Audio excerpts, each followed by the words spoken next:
Millet Marvels, changing the way world eats by Tenali Double Horse.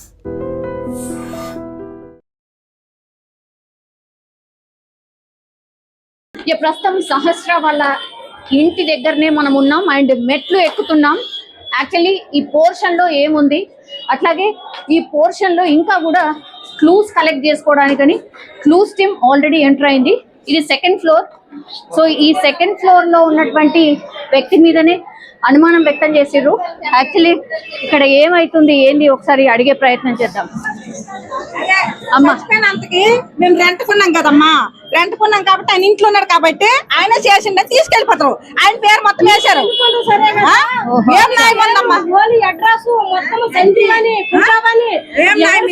పని కానీ నిజం అన్ని ఇచ్చేసినారు. మీరు ఏమైతారు? మేము మరిది అవుతాం, నాకు మరిది అవుతారు మరిది. కాకపోతే ఇంటిలో ఉన్న దానికి బిల్డింగ్ అంతా కిరాయి కట్టుకున్న తర్వాత 6,000 10,000 ఎంతో ఇచ్చుకున్నాక మాకు సొంత ఇల్లకే కదా. మేము రెంట కట్టకపోతే మాకు బెంగ. రెంట కట్టినాక అసలు కనీసము మనిషికి అది నిజమేంతో అబద్ధమేంతో ఆయనకి 2 పిల్లలు ఉండే. అది ఎంతవరకు కరెక్ట్ అండి? సంజీవ్ రావు ఫ్యామిలీ కదా. ఎప్పటి నుంచి ఆయనను పిఎస్ కి తీసుకెళ్లారు? 5 రోజులు ఇంకా రాలేదు. రాలేదు సరే కానీ కనీసం మా మరిది చూపించలేదు కూడా. సో సారీ బట్ మాట్లాడాల్సి వస్తుంది అండ్ నువ్వు చెప్పాల్సి వస్తుంది. ఈ ఇన్సిడెంట్ గురించి మీ నాన్నని తీసుకెళ్లిపోయారు కదా, ఏమనిపించింది నిజంగా? అసలు ఏంటి, ఏం జరుగుతుంది అర్థమైందా నీకు? ఏం అర్థం కాదు. ప్రూఫ్స్ లేకుండా అంతా మొత్తం మీడియా మొత్తం లీక్ చేసేసింది. అసలు ఇలా అలా చేశాడు అనేసి మొత్తం లీక్. TV9 మెయిన్ గా TV9 చేసాడు. మొత్తం అంతా పరువు తీసేసింది. ఆ పరువు అంతా మాకు మళ్ళీ కావాలి.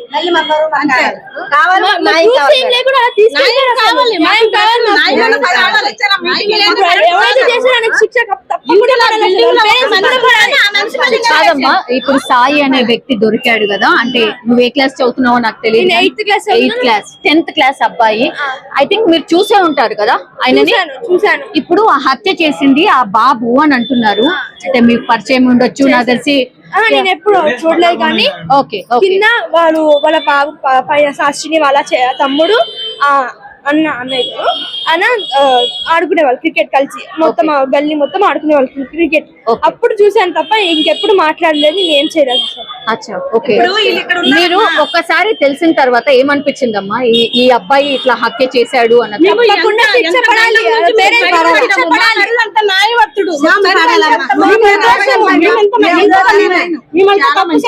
కాదు, 15 సంవత్సరాలు అయిందండి మేము వచ్చి. మా పిల్లలు ఎక్కడే పుట్టారు, మా పిల్లలు ఎక్కడే లైట్స్ చేయరా ప్లీజ్. మా పిల్లలు కూడా ఇక్కడ సంజీవ్ రావు తను ఏం చేస్తాడు అండి? ఆయన ఇప్పుడు డ్యూటీ ఇప్పుడు లేదండి. ఫస్ట్ లో మెడికల్ లో చేసేవాళ్ళు మా మరిది. ఇప్పుడు మా మధ్యకి ఇప్పుడు 3 నెలలు 4 నెలలు అయింది. డ్యూటీ కొంచెం లేదు, లేని వల్ల ఇంట్లో ఉంటున్నాడు. అంతేగాని మొత్తానికి ఇంట్లో ఉండట్లేదు. పిల్లలు ఉన్నారు, రెంట్ కట్టుకోవాలి, ఇంట్లో ఏక ఉంటారా? ఏదో ఒక పని చేసుకుంటారు. డ్యూటీ పోతే ఉండిపోరు కదా. ఏదో ఆ రోజు ఏం జరిగింది, ఏం చెప్పి తీసుకెళ్లారు? ఆ రోజు ఏం చేశారంటే బిల్డింగ్ మొత్తానికి సెక్స్ చేస్తే ఆయన ఒక్కడే ఉన్నాడు. సంజీవ్ రావు ఒక్కడే ఉన్నాడు. సంజీవ్ రావు ఒక్కడ ఉండడం ఏంది కారణము? అసలు చిన్న పిల్లలు ఉందనేసి వీడు అన్ని పైన సెకండ్ ఫ్లోర్ ఉంటాడు కదా, అన్ని గమనించాడేమో, వీడు చేసాడేమో, అట్లా అన్ని డౌట్లు వేసుకోవడం ఎట్లండి? ఏ పోపులు లేకుండా అట్లా చేసుకుని ఎట్లా తీసుకోవాలి? డౌట్ల మీద తీసుకో. అవునా, ఇల్లంతా సర్దేసి రాత్రి కూడా వచ్చారా? బ్యాగులు డబ్బాలు కారము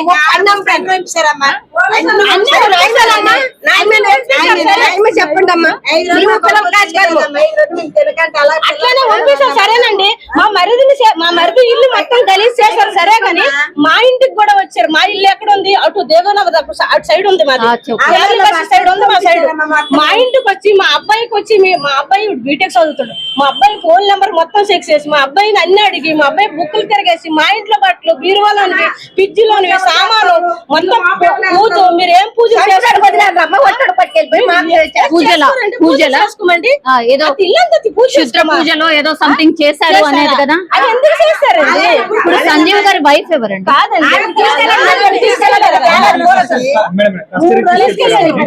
ఎప్పుడు తను కూడా లేదా? మీరేంటండి సంజీవ్? నేను కొడుకునైతే మా బాబాయ్. సో ఫస్ట్ ఆఫ్ ఆల్ ఏంటంటే ప్రెషర్ గా చెప్తా, ఎందుకంటే మీరు బ్లేమ్ చేయడం చాలా గిల్టీగా ఉంది. ఎందుకంటే వాళ్ళిద్దరు కెరియర్లు ఉన్నాయి. ఆయన తండ్రి ఇన్ని సంవత్సరాలుగా ఆయన లోకల్గా ఉన్నారు, ఆయనకు అడగండి ఆయన క్యారెక్టర్ ఏందో. తెలియకుండా మన ఆయన చేశాడు అని చెప్పి బ్లేమ్ చేయడం అన్నది చాలా క్రైమ్ అండి. రెండో విషయం అంటే మీరు సిన్సియర్ గా ఆనెస్ట్ గా చేస్తుంటే ఆయన చేయకుండానే చేశాడని చెప్పి అతను తీసుకెళ్ళిపోవడం అనేది చాలా ప్రాబ్లం అండి. ఫస్ట్ ఆఫ్ ఆల్ తప్పు చేసిన వాడిని ఎన్కౌంటర్ చేయండి. పోలీస్ డిపార్ట్మెంట్ ఉన్నారంటే చేయమని చెప్పండి. లేదు మాకు చేత కాదు సార్, మాకు యూనిఫామ్ వేసుకుని ఉన్నాం, జీతం తీసుకుంటున్నాం, గవర్నమెంట్ ఏదో చెప్తే చేస్తున్నామని చెప్తానంటే చేసుకోమని చెప్పండి. ప్రొవైడ్ కానీ మీ వాంట్ జస్టిస్, మాకు న్యాయం కావాలి. ఎందుకంటే బ్లేమ్ చేయడం వాళ్ళ కెరియర్ ఏమైనా జరిగిందంటే మాత్రం చాలా నేరం చెప్పాలి. పోలీసు వాళ్ళు వీడియో వాళ్ళకి చెప్పాలి. ఏం చెప్పాలి? అది ఎంతవరకు కరెక్ట్ అంది మేము చూడకంటే మేము ఏదైనా లేకంటే మీరు అలాగే చెప్పకూడదు, అలాగే ఫోటో పెట్టకూడదు. ఎమ్మెల్యే ఎవరో తెలియదు. సో తెలుసుకున్నప్పుడు తెలుసుకోవాలి. ఎందుకంటే కాలనీ ఇలా జరుగుతున్నాయని చెప్పి కెమెరా ఇన్సిడెంట్స్ ఇన్ని సంవత్సరాలుగా ఏ జరుగుతుందో సో ప్లీజ్ దీన్ని చెక్ చేయాలని మనస్ఫూర్తిగా ఎమ్మెల్యే గారు కూడా కోరుతున్నాం. ఎందుకంటే కెమెరా లేవు, చాలా మందికి ఇలా జరుగుతుందన్నప్పుడు తెలుసు. సో నరిలోడి మీద కూడా చంపిన పరిస్థితికి వచ్చింది కాబట్టి సో దీని ఫోకస్ చేయాలని కార్పొరేటర్ గారికి ఎమ్మెల్యే కూడా మేము కోరుతా ఉన్నాం. మళ్ళీ ఆయనకి మాత్రం మాకు న్యాయం కావాలి. ఎందుకంటే ఎమ్మెల్యే సంజీవ్ రావు అనే వ్యక్తి అతను యాక్చువల్లీ ఆ బిల్డింగ్ లో ఈయన ఒక్కడే ఉన్నాడు అని చెప్పి ఈయననే సస్పెక్ట్ చేసి ఇన్సిడెంట్ జరిగిన రోజు నుంచి కూడా తనని తీసుకెళ్లిపోయినరు. అండ్ ఇంకో షాకింగ్ ఏంటంటే ఇక్కడ పక్కన తల్లి. సో 2 రోజులైనా ఇంకా క్లూ దొరకలేదు కాబట్టి తల్లిని కూడా 2 రోజుల క్రితం తీసుకెళ్లారట. వాళ్ళ పిల్లలు ఒకసారి ఇమాజిన్ చేసి 12 గంటలు తీసుకెళ్ళారు. 4 రోజులు పిల్లల దగ్గర ఉంది. ఏం తీసుకెళ్లారు? తీసుకెళ్లారు. స్కూల్ లో ఫ్రెండ్స్ కూడా మాట్లాడలేదు. టీచర్స్ కూడా అడుగుతున్నారు కదా, చెప్పండి అసలు పిల్లలు మాట్లాడలేదు సార్. ఫ్రెండ్స్ అసలు మాట్లాడలే. ఎలా మా డాడీ ఎలా చేస్తున్నాడు, మీ డాడీ ఎలా చేశాడు, ఎందుకు చేశాడు, ఎప్పుడు చేశాడు, ఏ ప్రూఫ్స్ లేకుండా పోలీస్ వాళ్ళు మీడియా వాళ్ళు మొత్తం తీసుకెళ్ళారు. మీడియా వాళ్ళు TV9 ఫస్ట్ మాకు పరువు తీసేశారు. పరువు కావాలి, అది మాకు న్యాయం కావాలి. ఈ అమ్మాయికి సంబంధం వస్తుంది అనుకో, పెళ్లి చేస్తాము, సంబంధం తేలింది కదమ్మా. ఇప్పుడు కాదు అని తేలింది కదా. నేను కాదంటలే, ఏమైండ్రు, నేను కాదంటలేనమ్మా. మీరు అడుగుతుంది కూడా కరెక్టే, నేను అది కూడా కాదనట్లే. మీరు ఇప్పుడు ఎవరైతే ఇట్లా రాంగ్ ప్రచారం చేస్తారో వాళ్ళ మీద చర్యలు తీసుకోవాలి అడగచ్చు. కానీ ఏమి చేయని దానికి ఎందుకు మీరు అట్లా మాట్లాడారు? అవును, తిరిగితే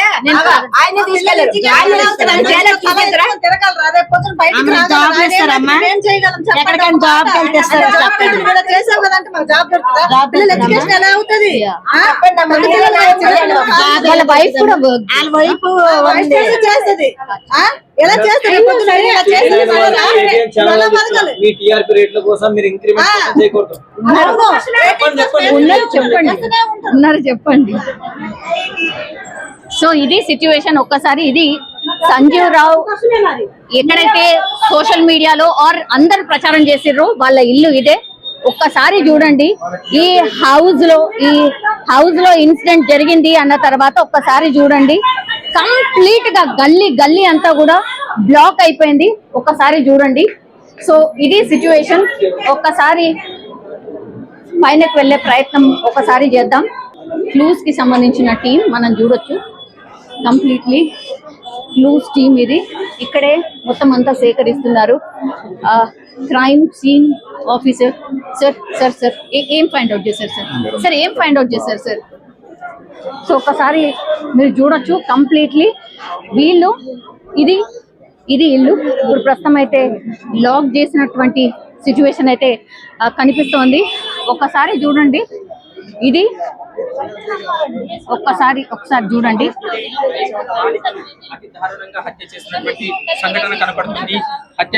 ఇదే ఇక్కడ నుంచే జంప్ చేశాడు ఆ అబ్బాయి, జంప్ చేశాడు. అండ్ ఒకసారి మనం చూడొచ్చు ఇదే హౌస్ మీరు చూస్తున్నారు కదా. ఇప్పుడు వినాయకుడు ఎక్కడైతే పెట్టి ఉన్నాడో ఈ కట్టెన్ ఎక్కడైతే ఉందో అందులో ఆ బాబు ఉండేవాడు. సో అక్కడి నుంచి చాలా డిస్టెన్స్ ఉంది యాక్చువల్లీ. ఒకవేళ కాలు స్లిప్ అయినా ఇంకేదైనా ఎంత డేంజరస్. ఇది 3rd floor, almost 3rd floor నుంచి ఇగో ఇక్కడ నుంచి ఇక్కడికి దూకాడు. ఇది సహస్ర హౌస్, ఇదే ఆ బాబు ఉండేటువంటి హౌస్ ఇది. సరే మనకు కనిపిస్తోంది ఏముంది ఇటు నుంచి ఇటే అనుకోవచ్చు, బట్ ఇది ఎంత డేంజరస్ అంటే పడినా అసలు కాలు చేతు కాదు మనిషి కూడా చనిపోయే పరిస్థితి ఉంటది. ఇంత డేంజరస్ గా ఈ పక్కన ఇల్లులో ఉన్నటువంటి అబ్బాయే ఇంత దారుణానికి ఒడిగడతాడని ఎవరు కూడా ఊహించి ఉండరు. సో ఇది సిచ్యువేషన్ అన్నమాట. ఒక్కసారి మాట్లాడే ప్రయత్నం. అచ్చా, ఓకే. ఏం జరిగింది అసలు? ఐ థింక్ షాకింగ్ కదా. మీరు మళ్ళీ చేయాలి 1 వీక్ నుండి ఇదే రిపీట్ చేస్తున్నాం. ఓకే, మాకు తెలియక ఇంకా ఇది పరిస్థితి. ఓకే, లాస్ట్ కి వస్తే ఆ పక్కన ఉన్నటువంటి అబ్బాయి చేశాడు. మీరు అబ్బాయిని చూస్తుంటారు కదా, అంటే జస్ట్ పిల్లలు ఆడుతుంటారు అంతే తెలుసు తప్ప ఈ బాబు అని ప్రత్యేకంగా మనకు పాయింట్ అవుట్ చేయలేదు. అంత చిన్న బాబు కూడా చేస్తాడని మాకు తెలియదు కదా. అసలు డౌట్ రాలేదు. అంటే తర్వాత పోస్ట్ మార్టం లో ఇంత ఏజ్ వరకు చేసి ఉంటారంటే అప్పుడు మనకు డౌట్ అనేది. అప్పుడు వాళ్ళు పోలీసు వాళ్ళు పోస్ట్ మార్టం రిపోర్ట్ లో ఏమొచ్చిందంటే 15 నుంచి అంటే 25 years తక్కువ ఏజ్ వాళ్ళు. దీంట్లో తక్కువ ఏజ్ వాళ్ళు ఎవరు లేదు. ఓహో, అచ్చా, ఓకే. మరి సంజీవ్ రావు అనే వ్యక్తిని తీసుకుపోయారు కదా, ఫ్యామిలీ అయితే ఆయన అదే అయిపోయింది. మా మామయ్య వాళ్ళు, మా బామ్మర్ది వాళ్ళకి అందరికి ఇబ్బంది. అచ్చా, వాళ్ళని కూడా ఇన్వెస్టిగేషన్ కోసం పిలిచారు. ఓకే, కానీ పాప మాత్రం అన్యాయంగా మంచిగా ఆడుకునేది మా వాళ్ళతో, మంచిగా మా పిల్లలతో. అదే యా, ఇది సిచ్యువేషన్. ఒక్కసారి అసలు మనం ఊహించి కూడా ఉండమన్నమాట. ఇగో ఇదే హౌస్, ఇదే పెంట్ హౌస్. ఒక్కసారి మీరు చూడండి పైన ఉన్నటువంటి పోర్షన్స్, అంటే ఎక్కడైతే ఈ బాబు హత్య చేశాడు అనేటువంటి బిల్డింగ్ ఇది. ఆ బిల్డింగ్ లోని వాళ్ళందరూ కూడా ఎంత ఆశ్చర్యంగా చూస్తున్నారో ఒక్కసారి మీరు అర్థం చేసుకోండి. ఇది ఈ ఇంట్లోనే బాబు ఉండేటోడు అంటే అసలు నిజంగా అంటే లైవ్ రిపోర్టింగ్ చేస్తుంటే అసలు నాకే భయం వేస్తుంది. అసలు ఏంటి ఇది 10th క్లాస్ బాబు ఇంత దారుణంగా ఎట్లా ఆలోచించగలిగిండు? అట్లాగే ప్లాన్ వేసుకొని మరి పేపర్లో రాసుకొని మరి ఎట్లా ఏం చెయ్యాలి, నేను లోపలికి ఎంటర్ అయిన తర్వాత ఏం చెయ్యాలి, ఆ తర్వాత నెక్స్ట్ ఏం చెయ్యాలి అని పేపర్లో రాసుకొని ఇంత దారుణంగా హత్య చేశాడు అంటే అసలు ఎవరికి కూడా నమ్మశక్యంగా కానటువంటి విషయం. సో పైనకైతే ఈ రోజు అలౌ చేసిండ్రు. యాక్చువల్లీ 5 days నుంచి కూడా ఎవరిని అలౌ చేయలేదు. సో ఇంత భయంకరంగా ఒక చిన్న బాబు ఆర్ ఒక మైనర్ బాలుడు ఇంకొక మైనర్ అమ్మాయిని చంపాడు. దట్టు రీజన్ ఏంటి అని అంటే అందులో ఉన్నటువంటి డబ్బులు ఏవైతే దొరుకుతాయో అవి తీసుకొని వెళ్దామంటే. సో అది ఎంతైనా కావచ్చు, ఎంతైనా ఉండొచ్చు, అవి తీసుకొని వెళ్దాము అంతే, సింపుల్. అదే మోటివ్ తోని రావడం, ఆ తర్వాత వచ్చి ఆ అమ్మాయి ఒక్కతే ఉంది అని గమనించుకోవడం, ఆ తర్వాత పేపర్లో రాసుకున్నట్టుగా ఫస్ట్ ఆ డోర్ ని ఓపెన్ చేయాలి, దాని తర్వాత లోపలికి వెళ్ళాలి. లోపలికి వెళ్ళిన తర్వాత వాళ్ళ దగ్గర గ్యాస్ బండ ఉంటుంది కదా, ఆ గ్యాస్ కి సంబంధించిన అది లీక్ చేయాలి. లీక్ చేసిన తర్వాత ఎవరైతే సహస్ర ఉన్నారో ఆమెని భయపెట్టియాలి. నువ్వు ఒకవేళ అరిచినా ఇంకేం చేసినా నేను లిడ్ చేస్తాను అని. వెంట తెచ్చుకున్నటువంటి చాకు ఏదైతే ఉంటుందో ఆ చాకుని చూపిస్తూ లోపల ఏవేవైతే ఉన్నాయో అవన్నీ కూడా దొంగిలించడం స్టార్ట్ చేశాడు. సహస్ర కలారా చూసిన తర్వాత ఏం జరిగింది, ఇంకా అరుస్తుంది లేకపోతే ఇంకెవరికన్నా చెప్పేస్తుంది అనుకున్నారు కాబట్టే ఇంకా లాభం లేదనుకొని వెంట తెచ్చుకున్నటువంటి కత్తితోని ఆ అమ్మాయిని అత్యంత దారుణంగా ఆమె మీద కూర్చొని గొంతు నులిమి ఆ తర్వాత కత్తితోని పీకని ఒక 12-13 సార్లు కట్ చేయడమే కాకుండా మొత్తం పొట్ట భాగం కావచ్చు ఇదంతా కూడా ఎక్కడ పడితే అక్కడ పూర్తిగా రక్కి చంపేయడం అయితే జరిగింది. సో ఇది ఇప్పుడు సెన్సేషనల్ గా మారిపోయింది అని అనుకోవచ్చు. కూకట్పల్లిలో పూర్తిగా ఈ ఇన్సిడెంట్ గురించి గత 5 రోజులుగా మాట్లాడుతున్నారు. లాస్ట్కి వస్తే ఎండ్ ఇంత దారుణంగా ఉంటది అని కూడా ఎవరు ఊహించి ఉండరు.